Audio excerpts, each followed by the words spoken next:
여러분, 오늘 또 우리는 참으로 참담한 소식을 들어야만 했습니다. 제주도에 수학여행을 가던 우리 학생들이 진도 해역 근처에 배가 침몰을 해서 지금 사망자가 3명이고 290여 명이 지금 실종자인데, 실종된 사람들은 거의 아마 살 가망성이 없다고 그렇게 생각하고 있습니다.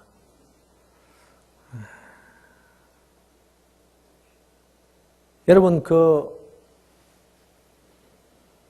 가족이나 부모들의 심정이 어떻겠습니까?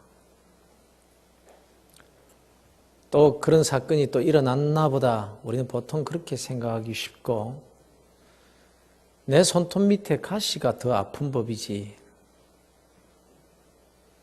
그런 사람들의 그 아픔을 우리가 이해한다는 것은 쉽지 않을 것입니다. 그래도 이게 우리나라에서 일어난 일이니까 그런 대로 마음이 조금 아프다 하는 정도가 있을지 모르겠습니다. 그런데요, 여러분 지금 어떤 일을 만나셨습니까? 어떤 고민이 있습니까? 어떤 문제가 있습니까? 어떤 일을 당해서 정말 힘들게 그렇게 지내고 있습니까? 그러나 지금 자기 자녀가 소식도 없이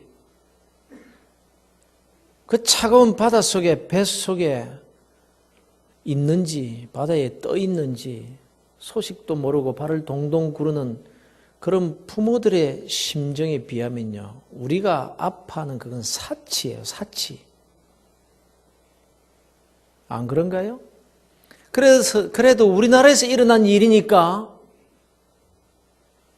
그 정도지요. 얼마 전에 말레이시아에서 항공기가 어디론지 사라져버려서 끔찍한 사고 때문에 전 세계의 뉴스에 오르내렸지만, 그러나 그 가족들이나 그 형제들이나 그들과 상관이 있는 사람들의 가슴 아파하는 그 아픔을 우리가 얼마나 이해를 할 수 있을까요? 그것은 남의 일이기 때문에, 남의 나라의 일이기 때문에 내 손톱 밑에 가시가 더 우선이야. 우리는 그렇게 살아가고 있습니다. 여러분, 이게 남의 이야기일까요? 정말 이것이 남의 이야기일까요? 다른 나라 이야기일까요?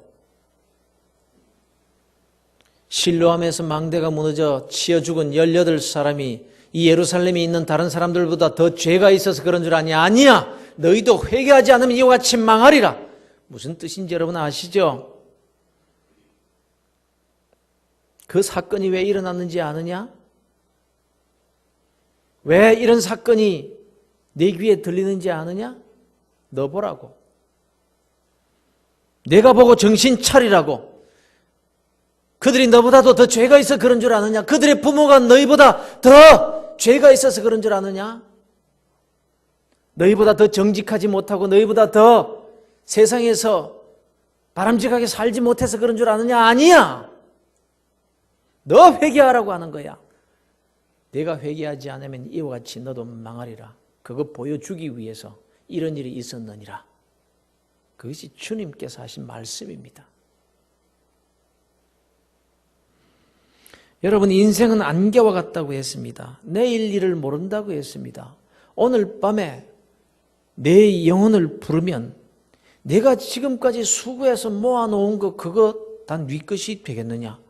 내가 이루려고 그토록 애쓰고 힘쓴 그 일이, 그만큼 이루었다는 그 일이 무슨 의미가 있겠느냐?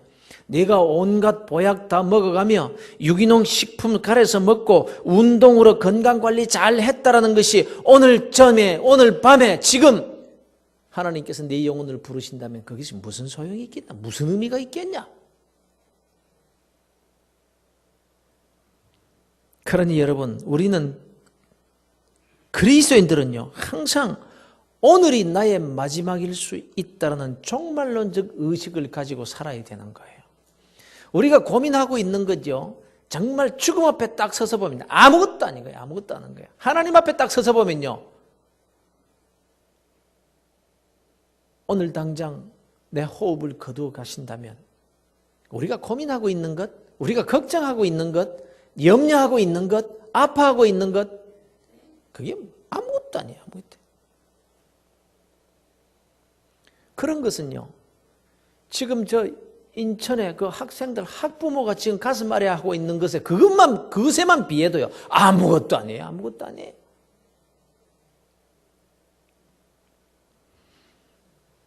그래서 단 하루를 살더라도 오늘 하루 하나님의 뜻을 따라 살겠노라는 결심이 매일매일 필요한 것입니다. 중요한 게 뭔데요? 중요한 게 뭔데요?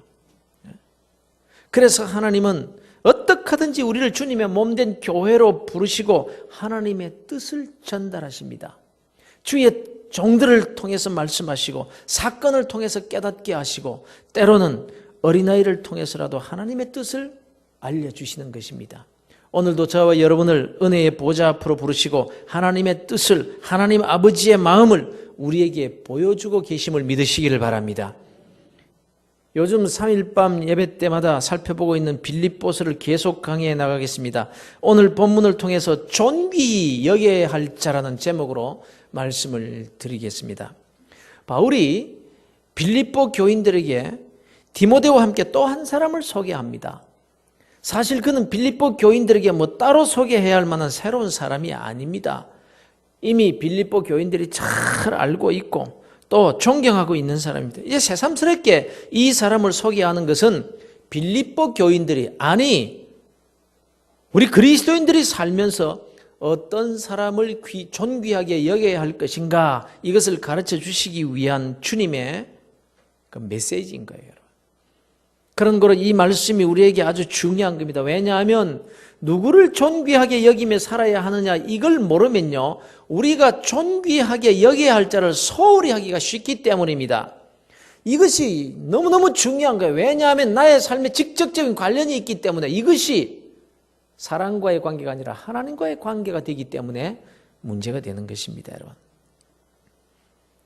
그래서 여기에서 말씀하는 바 존귀하게 여겨야 할 자, 존귀하게 여겨야 할 자가 누구냐? 바로 하나님이 귀하게 여기시는 자라, 이것입니다. 자, 우리가 살면서 가장 중요한 삶의 원리가 뭔가 하면 바로 하나님의 마음에 드는 일일 겁니다. 하나님의 마음에만 들면 다른 문제는 문제가 되지 않는 거죠. 뭐 세상 천하에 귀하고 뭐 힘이 있다는 사람들의 마음에 다 든다고 할지라도 하나님의 마음에 안 들면 그 끝장나는 인생인 거예요. 사울과 다윗의 차이가 뭡니까? 사도행전 13장에 보면 이렇게 기록이 되어 있습니다. 하나님이 베냐민 지파 사람 기스의 아들 사울을 40년간 주셨다가 패하시고 다윗을 왕으로 세우시고 증언하여 이르시되 내가 이새의 아들 다윗을 만나니 내 마음에 맞는 사람이라 내 뜻을 다 이루리라. 그런데요, 참 아이러니합니다. 이 두 사람의 관계를 보면 정반대입니다. 정반대. 보십시오. 우리가 살면서 정말 중요한 게 뭐냐? 지금 제가 이 말씀을 드리고 있는데 존귀하게 여겨야 될 자를 존귀하게 여기면 하나님의 마음에 드는 사람이 되고, 존귀하게 여겨야 할 자를 업신여기면 하나님의 마음에 들지 않는 그런 사람이 된다는 거예요. 그래서 이게 너무 중요한 거죠. 그럼 보세요. 사울이 왜 망했는가? 왜 하나님의 마음에 들지 않는 사람이 되었고 버림을 받았는가? 그 중에 한 가지가 뭔가 하면요, 처음에 하나님께서 이 사울을 하나님 얼마나 사랑하셨습니까? 그야말로 한갓 저 촌부를 갖다가 이스라엘 왕으로 세우신 거예요. 자기가 노력해서가 아니에요. 일방적으로 사무엘 선지자를 통해서 기름을 붓게 하시고 이스라엘 왕으로 세워주셨으니까 얼마나 큰 은혜를 받은 사람입니까? 그럼에도 불구하고 사울은 하나님의 마음에 들지 않는 대표적인 사람이 되고 말았습니다. 사울의 전기를 살펴보면 왕이 되고 나서 죽을 때까지 아주 열심히 한 일이 하나 있어요. 그게 뭔지 아십니까? 다윗 죽이려고 쫓아다닌 일입니다. 국사에는 관심이 없고 오직 이 일에만 매달렸고 이 일에 얼마나 열심히 했는지 모릅니다. 그런데 그가 미워하고 죽이려고 한 그 다윗이 어떤 사람인가? 보세요. 내가 이새의 아들 다윗을 만나니 내 마음에 합한 사람이라. 하나님께서 귀하게 여기는 사람이에요. 그런데 하나님을 귀하게 여기는, 하나님께서 귀하게 여기는 그 사람을 미워하는 사울이니까 어떻게 되냐? 하나님 마음에 안 드는 거예요.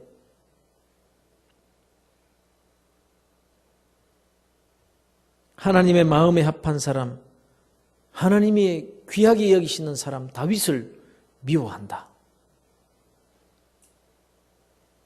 여기에서 우리가 살펴보자는 말입니다. 실상 사울에게 있어서 하나님의 마음에 딱 맞도록 살 수 있는 비결이 뭡니까? 간단합니다. 다윗을 존귀하게 여기면 됩니다. 하나님이 다윗을 사랑하시고 하나님께서 다윗을 아주 귀하게 여기시니까 다윗을 귀하게 여기면 하나님의 마음에 딱 합한 사람이 되는 겁니다. 그런데 하나님께서 마음에 들어 하시는 자를 미워하며 살았으니까 그 일생이 어떠했겠느냐라는 것입니다. 그가 비록 왕위에 있다라고 할지라도 그 인생은 이미 끝장나버린 인생이 되고 마는 거예요. 그런데 반대로 생각해 보십시오. 만일 이 사울이 다윗을 끔찍이 사랑하고 존귀하게 여겨주었다면 어떻게 되었을까요? 하나님께서 사랑하시는 자니까 이유 없이 나는 너를 사랑한다.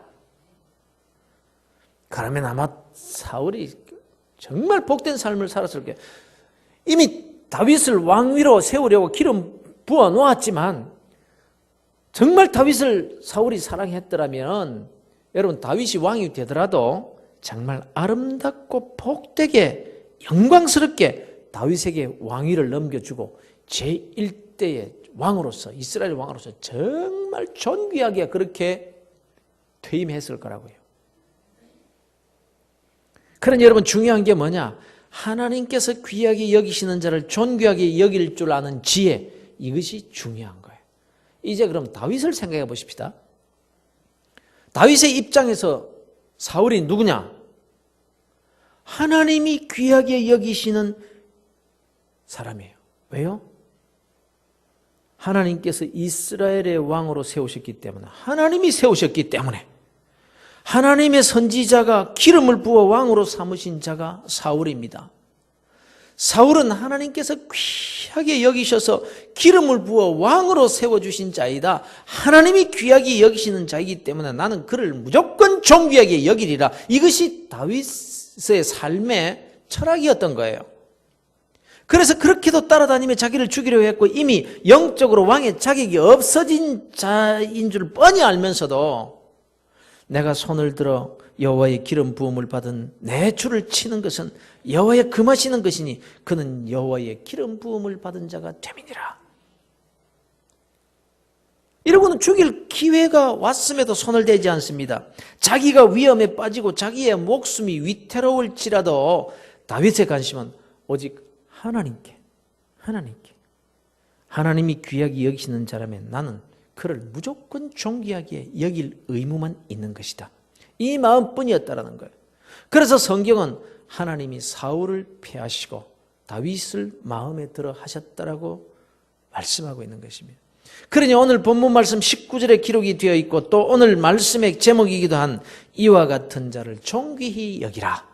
이렇게 말씀하시면서 우리가 살면서 존귀하게 여겨야 될 자가 누구인지를 성경이 지적해주고 있으니까 이것이 얼마나 중요한 일이겠느냐라는 것입니다.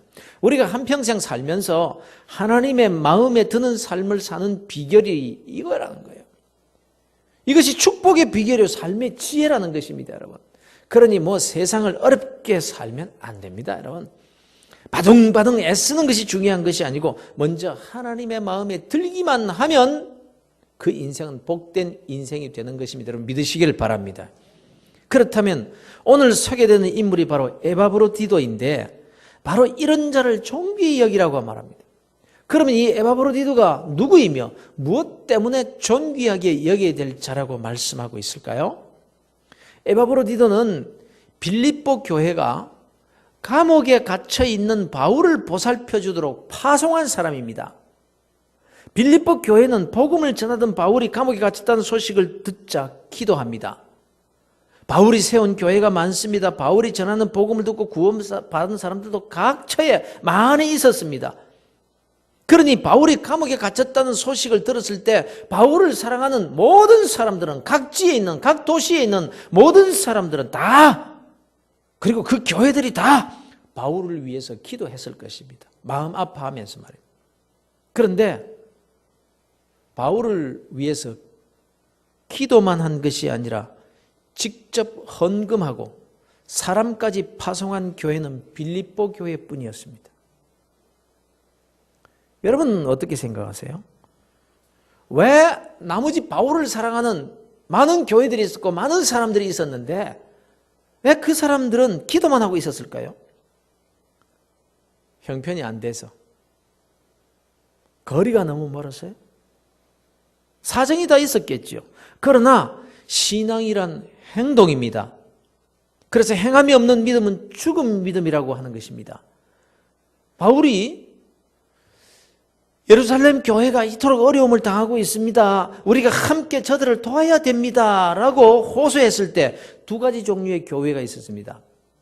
마게도니아 교회 같은 교회는 바울의 호소를 듣고 정성껏 헌금을 합니다. 형편이 돼서가 아닙니다. 성경을 보면 그들도 예루살렘 교회만큼이나 어려운 형편에 있었던 교인들이었습니다. 환난의 많은 시련 가운데서 그들의 넘치는 기쁨과 극한 가난이 그들의 풍성한 연보를 넘치도록 하게 하였느니라. 내가 증언하노니 그들이 힘대로 할 뿐 아니라 힘에 지나도록 자원하여 이 은혜와 성도 섬기는 일에 참여함에 대하여 우리에게 간절히 구하리.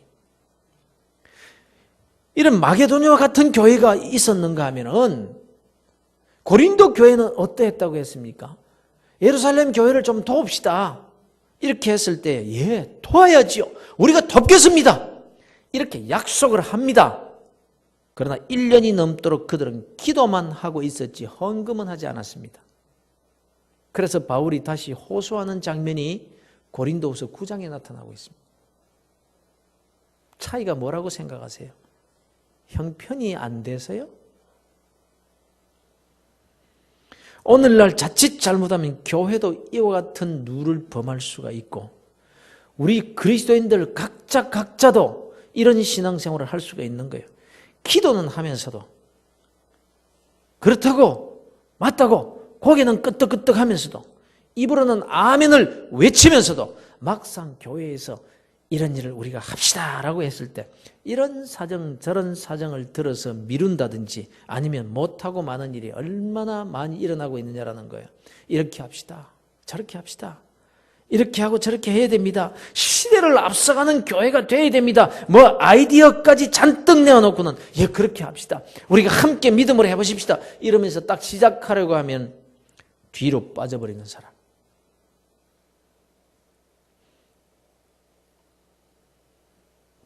사랑하는 성도 여러분, 우리가 하나님의 사랑을 받는 삶을 살기 위해서는 어떻게 하든지 아무리 어려운 환경이라고 할지라도 실천이 있는 삶, 순종이 있는 삶을 살려고 애를 써야 되는 것입니다. 주님께서 주는 자가 받는 자보다 복이 있다라고 하셨으니까 내가 정말 복이 있는 사람이 되기 위해서는 어떻게 하든 주는 일을 즐거워하고 주는 일에 힘을 쓰는 자가 돼야 된단 말이에요. 말씀은 따르고 내 삶은 따르고 이렇게 돼서는 안 된다니. 복이 있는 사람이 누구냐? 주는 사람. 마음도 주고 미소도 주고 친절도 주고 남에게 주는 사람이 복이 있다. 그랬으면 복을 받을 욕심이 있다면 줘야 되잖아요. 주는 삶을 살아야 되잖아요.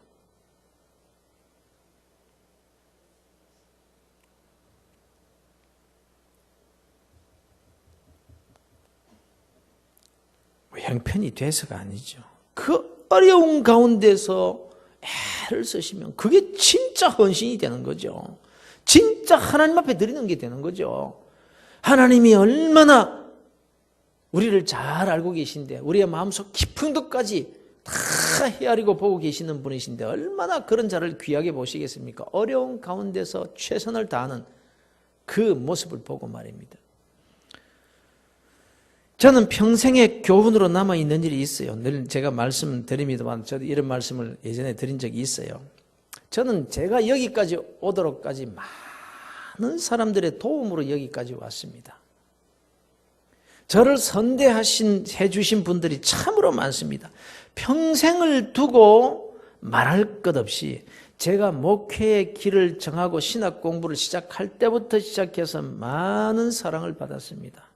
그것도 아주 가난해서 자기가 도움을 받아야 될 그런 분들로부터 정말 도움을 많이 받았습니다. 그야말로 지금 생각하면 그들이 제게는 하나님께서 보내주신 천사들이었습니다. 하나님이 1000배, 10,000배로 갚아주실 줄로 믿고 또 그렇게 되기를 위해서 기도하고 있습니다. 큰 게 아니에요. 있는 그 자리에서 주려고 하는 마음, 그 마음이 너무너무 중요한 거예요. 그런데 참 이런 말을 하기가 부끄럽습니다만은 여러분에게 교훈이 되리라고 생각해서 말씀을 드립니다. 제가 신학 공부만 그냥 이 정규 과정만 7년을 공부를 했지 않습니까? 그런데 그 누구보다도 가장 제게 힘이 되어주고 도움을 주셔야 할 분이 저를 전혀 돕지 않았습니다. 책 한 권 사주지 않았습니다. 그냥 가서 뭐 인사로 찾아가도 부담스러워하는 눈치가 역력했습니다. 그래서 오히려 제가 부담스러워. 그래서 마음속에 내가 굶어 죽어도 손을 절대로 벌리지 않으리라 이런 마음이 드는 거예요. 그러나 그들이라고 도와야지 하는 생각이 왜 없었겠어요? 삼자를 통해서 말을 들어보면요, 얼마나 우리를 염려하는지 몰라요. 날마다 가정 예배를 드리면서 빠지지 않고 하는 기도가 우리를 위해서 하는 기도라는 거예요. 그러나 그들은 1년, 2년 제가 어려운 사람들의 사랑과 도움을 받아 공부를 다 마치기까지 그렇게 기도만 하고 끝냈습니다. 기도해 주신 것만도 감사하지요. 제가 원망하는 마음은 조금도 없습니다. 오히려 그것이 저를 더 강하게 만들었고 하나님만 더 의지하게 만들었고 사람 지팡이 의지하지 못하도록 하시는 하나님의 은혜였음을 제가 잘 알기 때문에 그저 감사할 뿐입니다. 그러나 지금 생각해 보는 거예요. 왜 그랬을까? 우리를 사랑하는 마음도 있었고 신앙도 있었고 그렇게 매일 기도도 해주는 그런 사랑이 있었는데 왜 그랬을까? 막 크게 도와줘야 되겠다 이런 생각 때문에 뭐 작은 친절을 베풀지 못했는지도 모르겠습니다. 또 각자 다 어려운 사정이 있으니까 뭐 딸린 자식들과 식구들 많으니까 뭐 그랬겠죠. 다만 그저 있는 것 중에서 작은 것 뭐라도 나누어 주려고 애를 쓰는 마음. 오라 와서 밥이라도 한 그릇 먹고 가라. 물질이 아니라 그런 마음. 그거라도 있었다면 얼마나 제 마음이 위로가 됐겠습니까? 그러고 보니까 이제 와서 보니까 기회는 다 지나가 버렸어요. 그분들에게. 적어도 이제 제가 그런 분들에게 도움을 받지 않아도 될 만큼 하나님께서 여러분들을 통해서 먹여 살려주고 계시잖아요.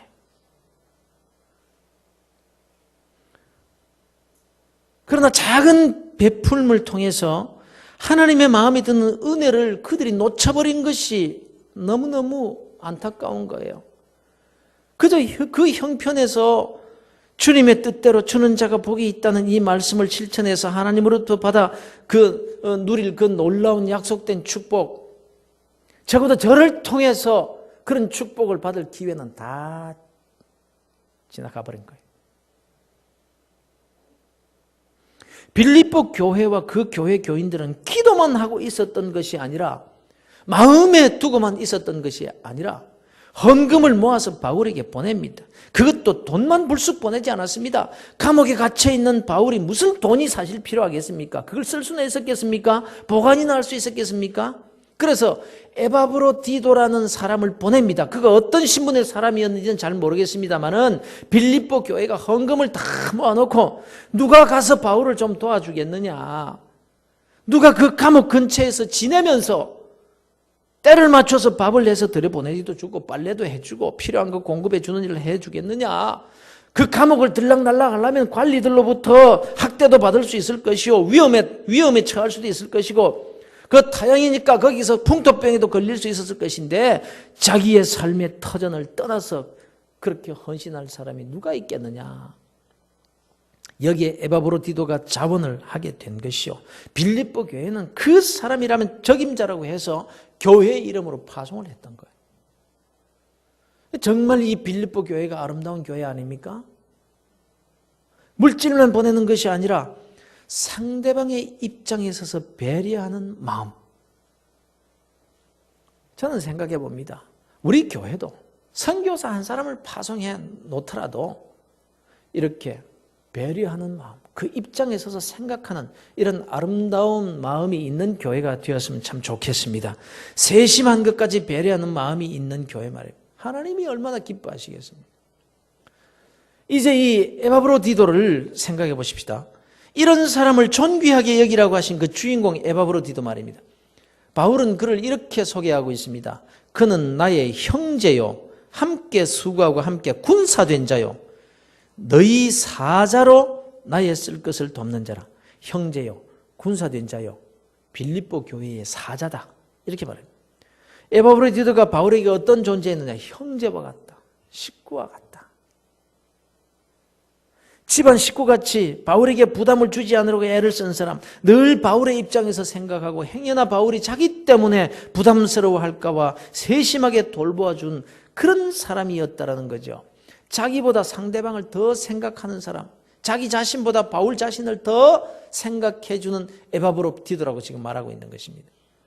그리고 함께 군사된 자였다고 합니다. 여기서 이 군대 용어를 쓰고 있습니다. 복음을 위해서 생명을 걸고 바울을 도왔다는 것입니다. 감옥에 갇힌 바울이 할 수 있었던 복음을 위한 그 위험한 일을 마치 군에서 상관이 명령하면 총알이 빗발치더라도 그 속을 뚫고 달려나가는 그런 군사와 같이 그렇게 바울 자기를 도왔다는 것입니다. 그런가 하면 빌립보 교회의 사자다, 이렇게 말하고 있습니다. 참으로 이 말이 저의 마음을 뭉클하게 만들어요. 자기가 누구인가? 개인적인 자격으로 와서 바울을 돕는 게 아니라는 거예요. 빌립보 교회에서 파송한 사람임을 잊지 않고 그렇게 행동한 사람이었다는 거예요. 자기가 수고하는 모든 것을 빌립보 교회에 돌렸다는 거죠. 수고했다라고 말하면은 아닙니다. 저는 단지 심부름꾼일 뿐입니다. 이 일을 위해서 헌금한 우리 교회 교인들이 있고 지금도 기도해 주시는 우리 교회 교인들 덕분입니다. 이랬다는 거예요. 바울이 볼 때 너는 나를 돕기 위해서 온 사람일 뿐만 아니라 빌립보 교회의 사자다. 상대방을 생각할 줄 아는 빌립보 교회, 그리고 바울의 입장을 생각하고 교회를 먼저 생각할 줄 아는 에바브로디도, 얼마나 아름다운 교회이며 얼마나 또 아름다운 교인입니까? 그런데 더 가슴 뭉클한 장면이 기록되어 있습니다. 이렇게 헌신적으로 사명을 감당하던 에바브로디도가 병이 난 거예요. 성경학자들에 의하면 풍토병이었을 것이라고 합니다. 그야말로 아직 세계화가 되지 않은 세상에서 문화가 다르고 기후가 다르고 환경이 다른 그곳에서, 그것도 일반 사회가 아닌 감옥을 들락거리면서 생활하면서 얻은 병이라는 거예요. 그것도 아주 치명적인, 죽을 수밖에 없는 병에 걸린 거예요. 이렇게 되니까 여러분, 바울이 어땠겠습니까? 바울이 자기 때문에 와서 헌신하고 애쓰다가 병이 들어서 죽어가는 에바브로디도를 보면서 얼마나 기도했겠습니까? 아니, 바울이 기도해서 사람까지 살리고 병을 다 고치는 사람인데 이 자기를 위해서 일하는 사람을 기도해도 낫지도 않고 계속해서 아프다, 지금 죽어간다. 바울이 어땠겠어요? 하나님 앞에 어떻게 했겠어요?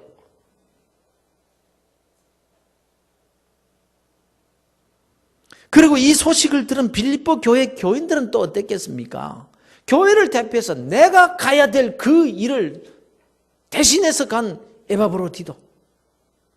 그런데 내가 해야 될 그 일을 자기가 하다가 지금 죽어가고 있다는 소식을 들었을 때에 얼마나 교인들이 마음이 아팠겠습니까? 얼마나 그들이 또 기도했겠습니까? 그런데 정작 죽을 병이던 이 에바브로디도를 보십시오. 26절입니다. 그가 너희 무리를 간절히 사모하고 자기가 병든 것을 너희가 들은 줄 알고 심히 근심한지라. 바울이 하는 말이에요. 바울이 옆에서 보니까 이 에바브로디도 이거 희한한 사람이에요.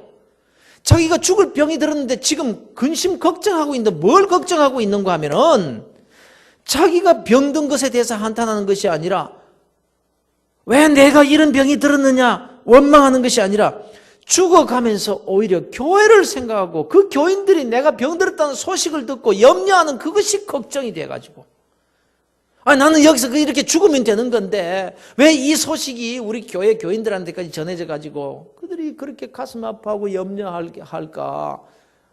여기서 죽으면 되는데. 그게 걱정이에요. 그게 걱정.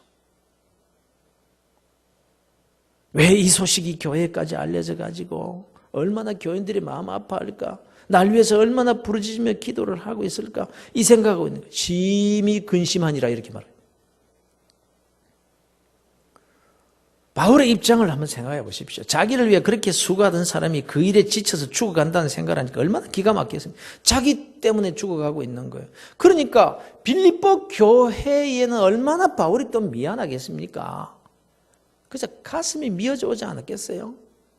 빌립보 교인들은요, 에바브로디들을 생각하면서 그 어른이 그렇게도 충성스러운 그분이 우리가 해야 할 일을 혼자서 도맡아 하시다가 병이 들어 죽어가고 있답니다.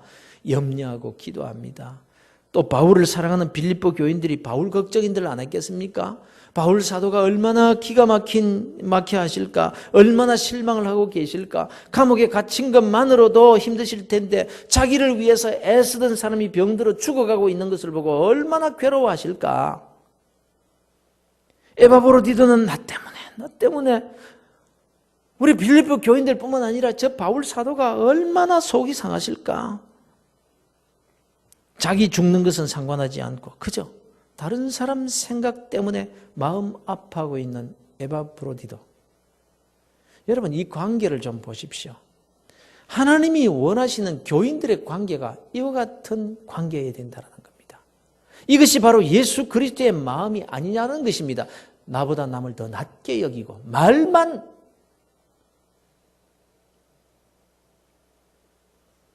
여기에서 하나님의 긍휼하심의 은혜가 쏟아지게 되는 것입니다. 그가 병들어 죽게 되었으나 하나님이 그를 긍휼히 여기셨고 그뿐 아니라 또 나를 긍휼히 여기사 내 근심 위에 근심을 면하게 하셨느니라. 나보다 남을 더 생각하는 에바브로디들을 긍휼히 여기시고 에바브로디드와 빌립보 교회를 생각하며 기도하는 바울의 근심을 긍휼히 여기시고 빌립보 교인들의 거룩한 근심을 긍휼히 여기셔서 하나님이 에바브로디도의 병을 고쳐주십니다. 이러한 역사가 우리 교회에서도 일어나게 되기를 주의 이름으로 축원합니다. 여기에서 바울이 에바브로디도를 급하게 빌립보 교회로 보냅니다. 그러므로 내가 더욱 급히 그를 보낸 것은 너희로 그를 다시 보고 기뻐하게 하며 내 근심도 덜려 함이라. 다 서로 상대방만 생각하고 있는 거예요. 바울이 자기를 도와줄 에바브로디도가 옆에 있어야 돼요. 그럼에도 불구하고 빨리 가라. 왜요? 빌립보 교인들은 너를 보고 기뻐할 수 있도록, 안심할 수 있도록 빨리 가거라. 먼저 교회를 생각합니다. 먼저 교인들을 생각합니다. 그래서 급히 에바브로디들을 빌립보로 보냅니다. 교인들을 위해서 그들의 마음에 근심을 덜어주려고. 이 아름다운 장면을 성경에 기록해 놓고 우리에게 메시지를 주십니다. 너희가 주 안에서 모든 기쁨으로 그를 영접하고 또 이와 같은 자들을 존귀히 여기라. 이와 같은 자들, 그리스도의 일을 위하여 죽기에 이르러도 자기 목숨을 돌아보지 않는 이런 사람들, 나보다 남을 더 낮게 생각할 줄 아는 사람들, 교회 안에서도 모욕을 당하면서도 꿋꿋이 참으면서 미소를 보내주는 사람, 성질이 없는 것도 아닌데 예수 때문에, 복음 때문에, 교회의 교인된 것 때문에 그래서 한마디 할 수 있는, 당연히 할 수 있는 그 일에 입술을 깨물고 미소를 띠면서 자기의 책임으로 넘기는 사람들, 이런 사람들을 존귀하게 여겨라. 하나님이 너를 사랑할 것이다. 왜냐하면 그가 하나님 때문에 그렇게 살고 있기 때문에.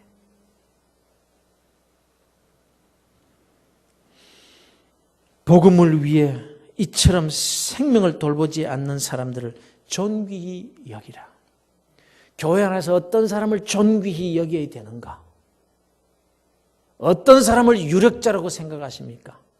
전도 많이 하는 사람 귀하게 여기시길 바랍니다. 하나님이 그를 사랑하시니까 그런 사람을 존귀하게 여겨주세요. 사랑하는 성도 여러분, 우리가 바울과 같은 사람, 또 에바브로디오와 같은 사람, 그리고 빌립보 교회의 교인과 같이 되는 일에 힘써야 되겠습니다만 이와 함께 주님의 명령을 들으실 수 있기를 바랍니다. 이와 같은 자들을 존귀히 여기라. 이와 같은 자들을 존귀히 여기라. 이와 같은 사람들을 존귀히 여길 때 이것이 내 신앙의 고백이 되어서 나도 그런 삶을 살게 될 것이기 때문에 사람은요, 존경하는 사람을 닮게 되어 있습니다. 가까이 하는 사람을 닮게 되어 있습니다. 누구를 가까이 하시렵니까? 여러분이 존경하는 사람은 누굽니까? 나도 모르게 내가 그를 닮게 되고요. 그분의 가치관을 가지게 되는 거예요. 그래서 스승이 중요한 거예요. 신앙생활도 마찬가지입니다. 신앙생활에서는 멘토가 너무너무 중요한 거예요. 신앙의 멘토. 여러분의 구역에서, 여러분의 기관에서, 교회에서, 이웃에서 이런 자들을 찾아서 존귀히 여기는 성도들이 되시기를 주의 이름으로 축원합니다. 그것도 신앙 고백 때문에, 하나님 사랑하는 그 마음 때문에, 하나님의 마음에 합한 사람이 되고자 하는 그 소원이 그 어떤 것보다 더 강렬하게 내 마음속에서 막 일어나게 되기를 주의 이름으로 축원합니다. 그러면 하나님께서 여러분들 귀하게 여겨주실 거예요. 아무쪼록 이와 같은 자들을 존귀히 여기라. 이 말씀을 꼭 기억하셔서 여러분의 삶이 그런 자들과 같이 그런 분들을 닮게 될 뿐만 아니라 그래서 하나님께 귀중히 여김을 받고 긍휼함의 은혜를 받는 성도들이 다 되시기를 주 예수 그리스도 이름으로 축원합니다.